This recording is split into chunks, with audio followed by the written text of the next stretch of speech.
De retour sur ce plateau, je suis en présence de Monique Tissier et Françoise Mess pour l'association REPIT, R-E-P-I-T. Nous venons de voir le petit film qui présente votre association, votre projet.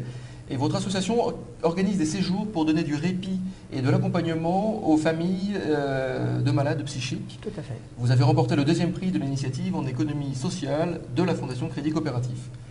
Ma première question est toute simple. Qu'est-ce qui vous a poussé à créer cette association qui vient aux aidants naturels?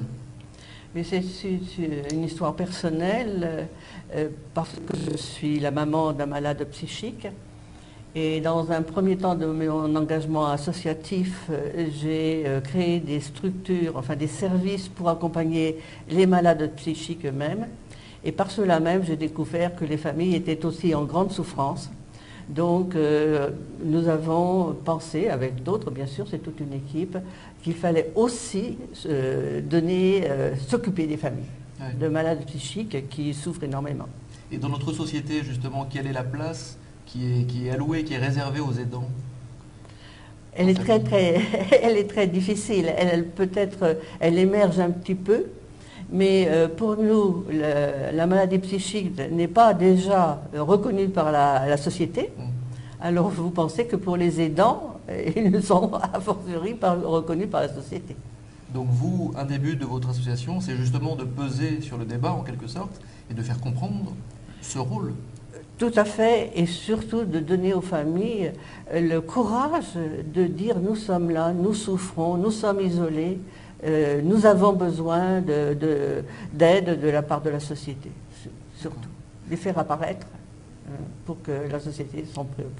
Et vous travaillez, vous êtes en bonne relation, pouvons-nous dire, avec le corps médical, avec le corps soignant? Comment ça se passe? Oui, bien sûr, parce qu'on ne peut pas avancer dans le domaine de la psychiatrie si on ne travaille pas ensemble. Oui. Ensemble, cela signifie le monde médical, les familles et bien sûr les malades. Et le corps médical a bien conscience de l'utilité d'une association comme REPIT, a bien conscience également de la présence des aidants.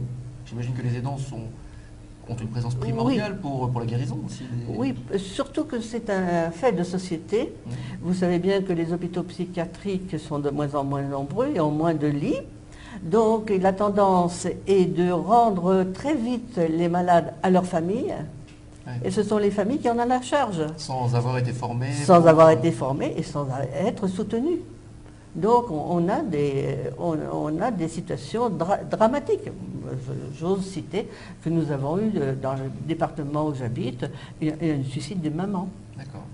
Donc c'est grave. Oui, oui, c'est un vrai problème. Vous organisez des séjours pour ces aidants. Comment ça s'articule? Comment ils s'organisent ces séjours? Je vais laisser ma directrice en parler. Oui, tout à fait. Alors, on organise des séjours à l'automne en Sologne actuellement.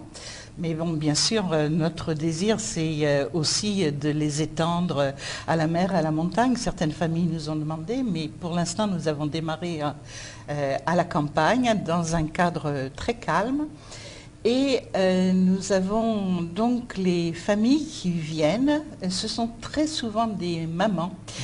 Ce sont très souvent ce qu'on appelle en jargon social des familles monoparentales, avec des parents déjà âgés, puisque souvent la maladie psychiatrique et les psychoses graves telles que la schizophrénie ou la bipolarité arrivent chez les jeunes adultes.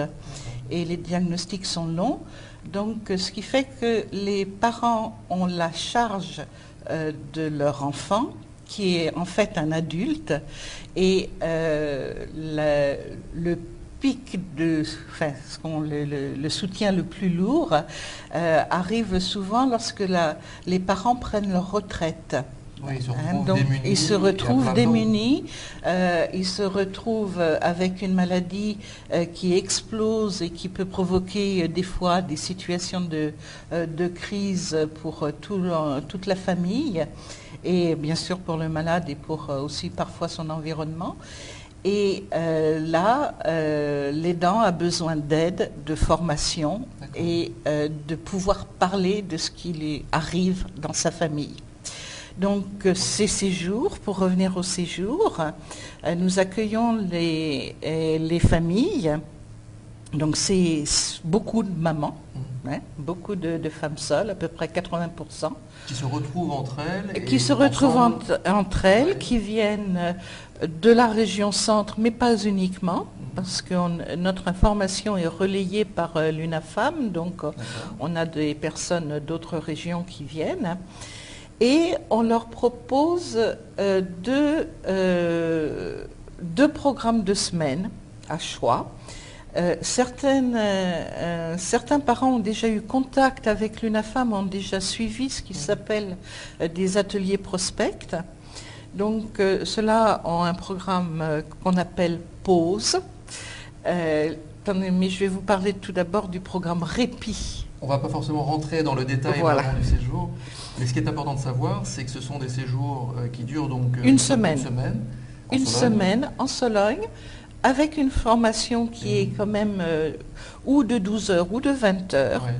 Ouais. Donc des ateliers où les familles peuvent échanger ce qui leur arrive, faire le point, voir dans la durée comment tenir le choc d'une telle maladie, et puis surtout se préserver et garder leur propre santé, y compris physique.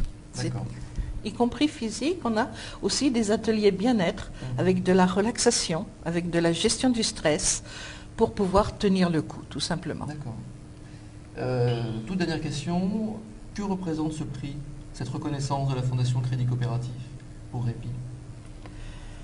Cela représente d'une part une reconnaissance, une reconnaissance de notre travail, parce que c'est très rare d'être reconnu dans ce milieu. Et d'autre part, dans le milieu de la psychiatrie, je veux dire. Et d'autre part, cela nous représente une bouée de sauvetage parce que nous avons beaucoup de difficultés à avoir des subventions de soutien de la part des institutionnels. Ouais. Donc ça a vraiment un vrai... Ça nous permet de nous projeter en 2012 en sécurité. Merci beaucoup, mesdames. Et je vous propose maintenant de découvrir un autre projet, une maison d'édition pas comme les autres, une maison d'édition qui propose un accès à la lecture enfin pour tous et qui cible particulièrement les malvoyants. Nous nous retrouvons sur ce plateau avec les dirigeants de cette association juste après ces quelques images.